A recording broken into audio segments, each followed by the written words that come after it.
The summer sun filtered softly through the white curtains of the nursery, casting a warm glow on the pastel-colored walls.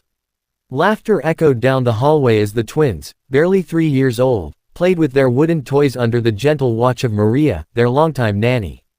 Their parents, Daniel and Rebecca, had stepped out just for a few hours, an important meeting and a quick stop at the grocery store, leaving their daughters in the capable, familiar hands of the woman who had cared for them since birth. The girls, with their pale blonde hair and porcelain skin, stood out wherever they went. Their albinism made them both fragile and striking, and their parents had always taken extra precautions to ensure their safety. It was supposed to be just another peaceful afternoon. Maria had taken the girls out to the park down the street, like she always did, sticking to the routine that had become second nature. But that day, something was different. She noticed a man sitting alone on a bench, watching them.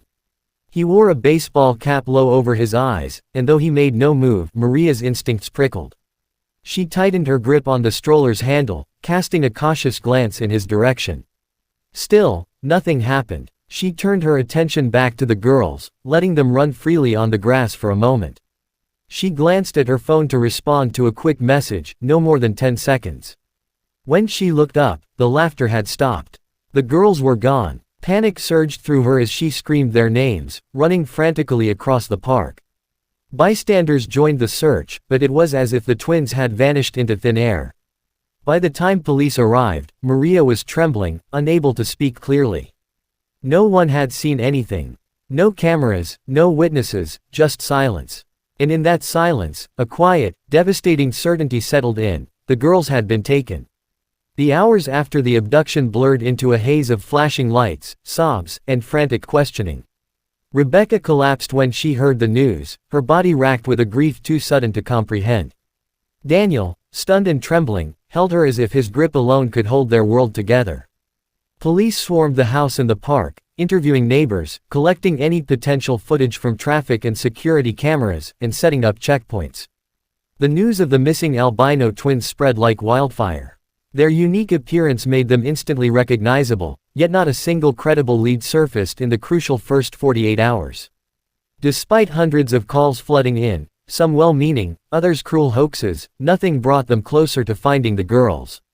Days turned into weeks, and posters bearing the twins' innocent smiles faded in the sun. Rebecca refused to take down their toys or wash the tiny socks left by their cribs. She couldn't sleep in their room, but she'd often sit at the doorway in the middle of the night, staring at the untouched beds, imagining she could still hear their voices. Daniel threw himself into helping the investigation, creating a website, distributing flyers, and meeting with private investigators. But each day ended in the same tormenting void: no answers. Maria, the nanny, spiraled into guilt and isolation. Though the couple didn't blame her outright, the pain between them formed a wall that could never be rebuilt. The police remained diligent for months, but as tips dried up and pressure mounted from other unsolved cases, their visits became less frequent. Eventually, the case went cold. Only Rebecca and Daniel kept the memory burning.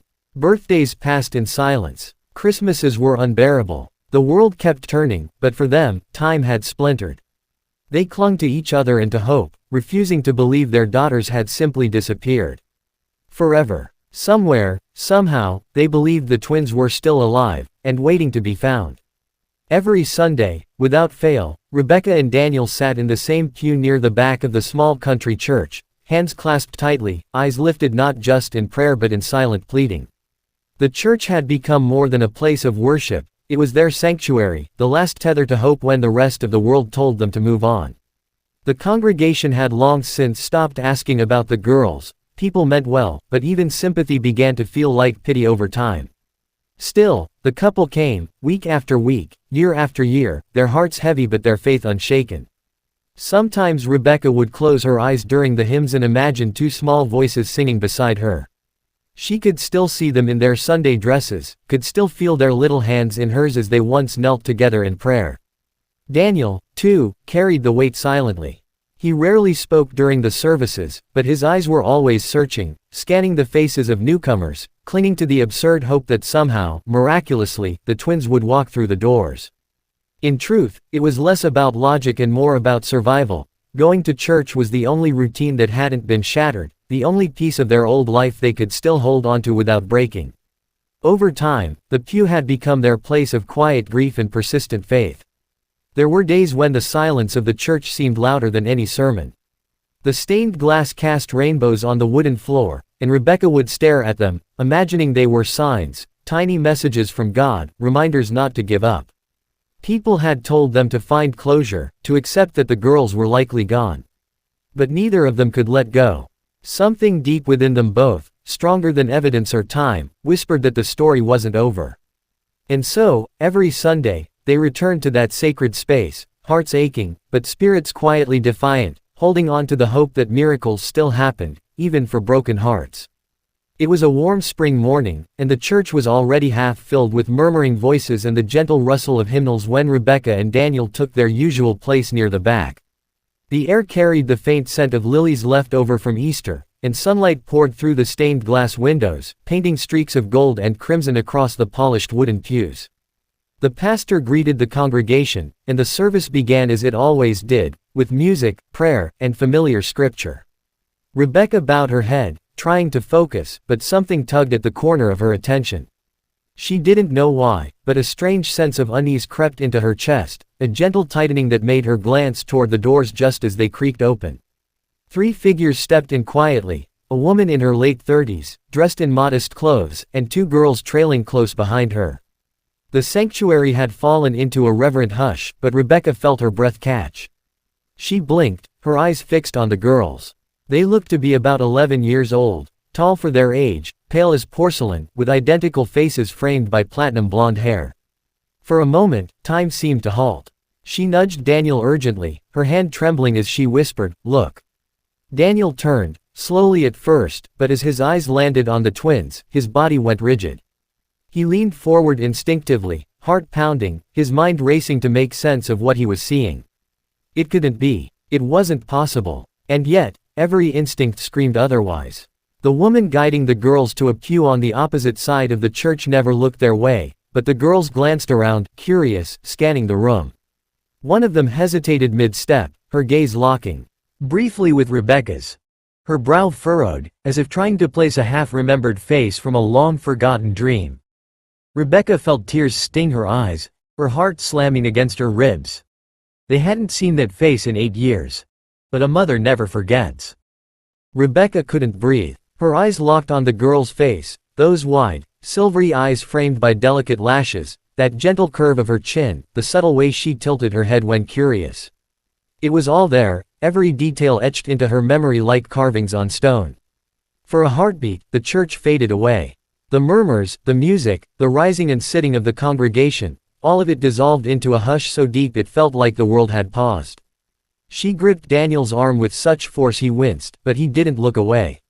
His expression was pale, stunned, as if he were staring at ghosts.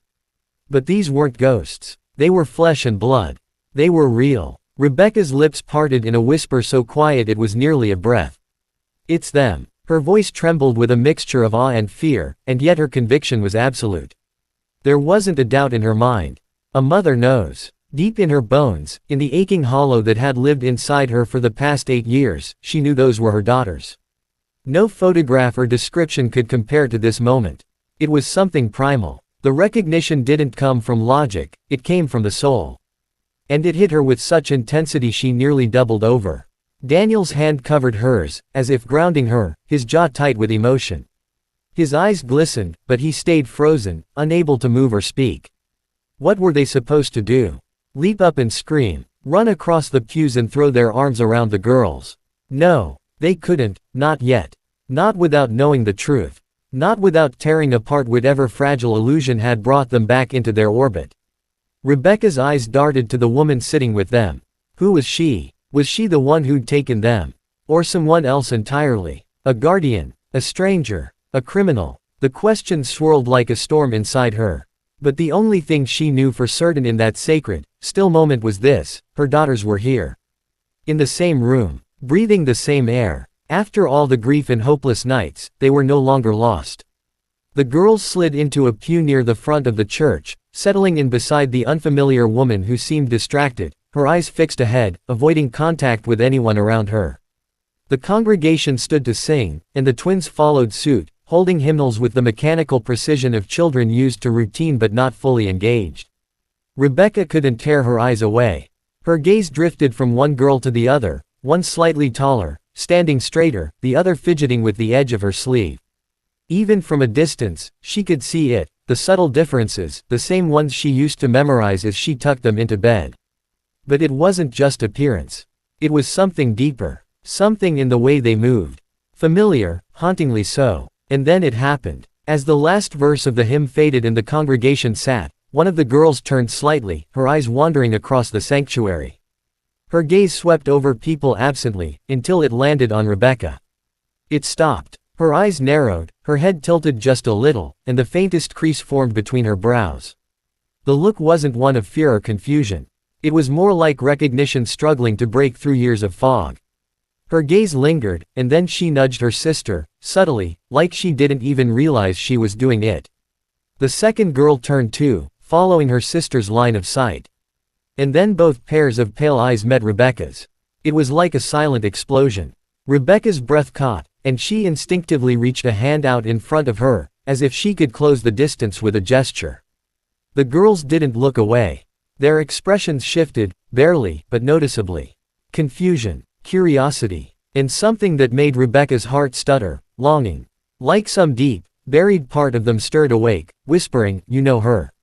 You've seen her before." Daniel exhaled slowly beside her, his grip tightening around the edge of the pew.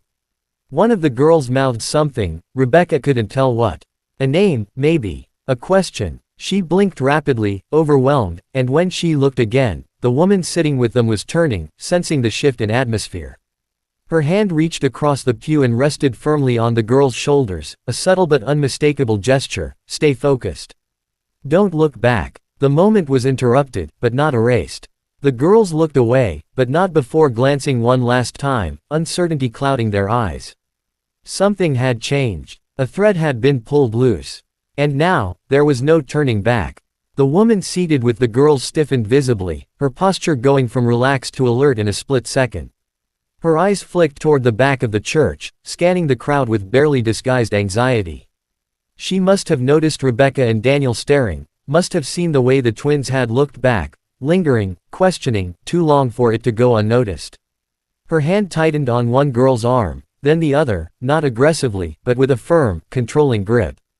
It was the kind of touch that spoke of silent warning, "Stay quiet, don't move, don't draw attention." Rebecca saw it, and her chest tightened. Instinct flared in her like fire. This woman wasn't just nervous.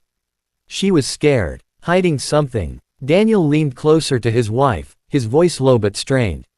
"She knows. Whoever she is, she knows." Rebecca didn't answer. Her eyes were locked on the woman's every movement. The stranger shifted in her seat, glancing at the exit as though calculating a way out, perhaps already preparing to leave before the service ended. But the girls sat still, and for the first time since they'd entered, they looked unsure of the woman beside them. One of them, the one who had first made eye contact, glanced over her shoulder again. Not a quick look, but one filled with quiet resistance, like a spark of independence flickering to life. That simple act made the woman flinch. She whispered something to the girls, too soft for anyone else to hear, her lips moving fast. The girls looked forward again, obedient but now visibly tense. Their backs straightened, hands resting in their laps, like they were suddenly on edge. The woman's demeanor changed entirely. The calm, detached exterior slipped into something tighter, more watchful. She was no longer attending a church service. She was managing a situation. Rebecca sat frozen, her mind racing. The fear clawing at her chest wasn't just for her daughters, it was for what this woman might do next. If she realized the truth had been uncovered, if she knew she couldn't keep hiding, would she run? Would she disappear again? After 8 years of silence, of empty birthdays and unanswered prayers, would they lose them all over again? Daniel pulled out his phone beneath the pew, moving slowly, deliberately. "I'm calling the police," he whispered. "We can't let her leave. Not this time." And just like that, hope turned into action. The moment Daniel whispered his intent to call the police, something shifted inside Rebecca. Years of grief, fear, and helplessness hardened into resolve. She gave a subtle nod, her eyes never leaving the twins. The service continued around them, the pastor's voice echoing gently through the sanctuary, but for the two parents in the back pew, the world had narrowed to a single point of focus. Daniel moved with practiced calm, typing a message with trembling fingers, whispering their location and the urgency of the situation to the dispatcher. Every second felt suspended, stretched thin by the tension curling in the air. Meanwhile, the woman with the twins had begun to shift uncomfortably, as though she could sense something closing in around her. She reached for her purse, her eyes flicking toward the side door near the altar. Rebecca noticed the move instantly. She was preparing to leave early. Fear surged in her chest. If the woman got out before the police arrived, they might vanish again, and this time, forever. Rebecca couldn't let that happen. She stood up slowly, causing the wooden pew to creak beneath her. The sound turned a few heads but not the woman's. Not yet. Then one of the twins stood up too, suddenly, without prompting. The smaller one. She didn't say anything, didn't look at anyone, just stood, as if moved by instinct. Her sister looked up at her in confusion, and then something remarkable happened. The standing girl looked back again, this time, not shyly or curiously, but with certainty. Her eyes locked onto Rebecca's and stayed there. For a moment, everything else disappeared. There was recognition there now. Not vague, not half-remembered. Real, raw, and it pierced straight through the years. The woman's face twisted as she realized something was wrong. She grabbed the girl's wrist, urgently whispering into her ear. But the girl didn't sit.